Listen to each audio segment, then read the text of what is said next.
Следующий вопрос. Встречался ли шейх Саид Пуды с Али Альбани?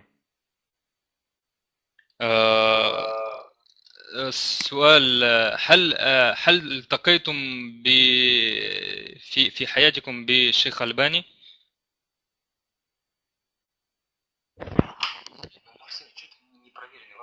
في الحقيقة التقيت به يعني وأنا صغير، يعني ذهبت إلى زيارته مع بعض الإخوة وأنا صغير، وصار بيني وبينه بعض النقاشات. هذا كان عمري تقريبا 20 أو 21 سنة، يعني لا أعتقد أنه كان أكثر من ذلك. وصار هناك نقاش بيني وبينه في بعض المسائل، واعترضت عليه بمسائل يعني أصولية وطريقة الفهم في بعض المسائل الفقهية في الحقيقة. وكتبت في ذلك قصيدة أنا لا أذكرها الآن، زمان كنت أكتب يعني شعرا، وكتبت في لقائي معه مجموعة من الأبيات الشعرية.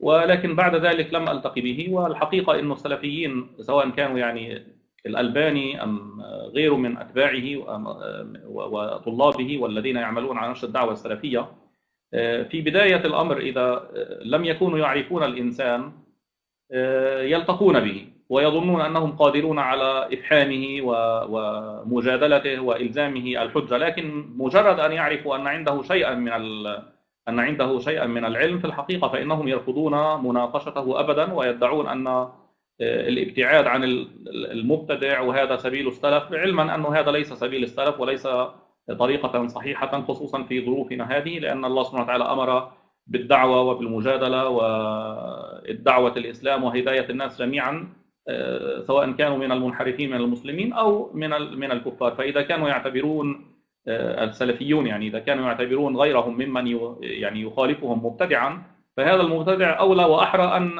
يناقشوه. للأسف هي المسألة أنا التقيت به يعني اختصارا وخلاصة مرة واحدة في صغري، ولم يحدث أن التقيت به ولا بغيره بعد ذلك يعني كثيرا للأسف، لأنهم يرفضون، ما زالوا حتى الآن يرفضون اللقاء بي. يعني كثير منهم يقول حتى الآن أنه سعيد فودة قادر على أن يجعل الحق باطلا أو يجعل الباطل حقا، وهو له لسان عليم ومجادلة وقائل المجادلة، ولذلك لا ننصح بأن نتناظر معه، ويعني يمنعون طلابهم من اللقاء بي بهذه الحجة السخيفة. في الحقيقة إذا كان عندهم شيء من الحق فالأولى أن يجتمعوا بي، والأولى أن يتكلموا معي. وأنا أتمنى في الحقيقة، هذه يعني دعوة أطلقها الآن، أتمنى من أنه في مجموعة من عقلائهم، مش شرط واحد، يمكن أن يأتي مجموعة 5 10 4 ينتقون مجموعة من فضلائهم من عقلائهم من علمائهم، إنهم يتناقشوا معي في هذه المسائل، لا أن يكتفوا برمي التهم والاتهامات عن بعد.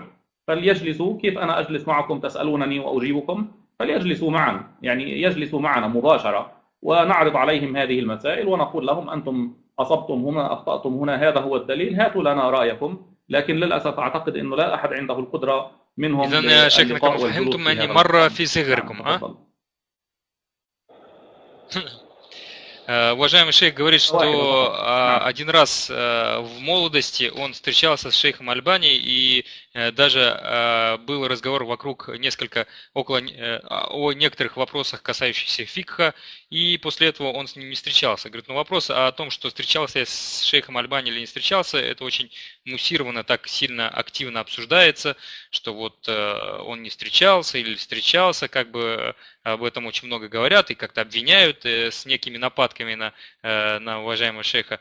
Но, говорит, это не совсем правильная методика, не совсем правильный услуг. Уважаемый шейх говорит, что если у кого-то есть какие-то вопросы или обвинения в мой адрес, то не совсем красиво издалека их кидать с какими-то оскорблениями. Пусть выберут определенное количество людей, достаточно знающих, богословски подкованных, для ведения со мной с честной такой богословской дискуссии. Пусть это будет не один, пусть это будет несколько людей, пусть они приедут, мы сядем вместе и вот обсудим эти вопросы, разъясним их друг для друга. Я думаю, это будет более честным. И вообще, говоря о том, что если вдруг ты с кем-то не согласен, или его мазхаб, или его, скажем так, его суждения не являются действительными, это никак не является условием для отказа с ним встречаться. То есть нужно встречаться, и я встречался, и то есть это никак не обоснование для того, чтобы, скажем так, отдаляться. Потому что порой я слышу, некоторые относительно меня заявляют, что шейх Саид Фуда, у него такой, скажем так поставлена речь, он такой искусный, скажем так, оратор, что он истину может сделать заблуждением, да, а заблуждение может сделать истиной.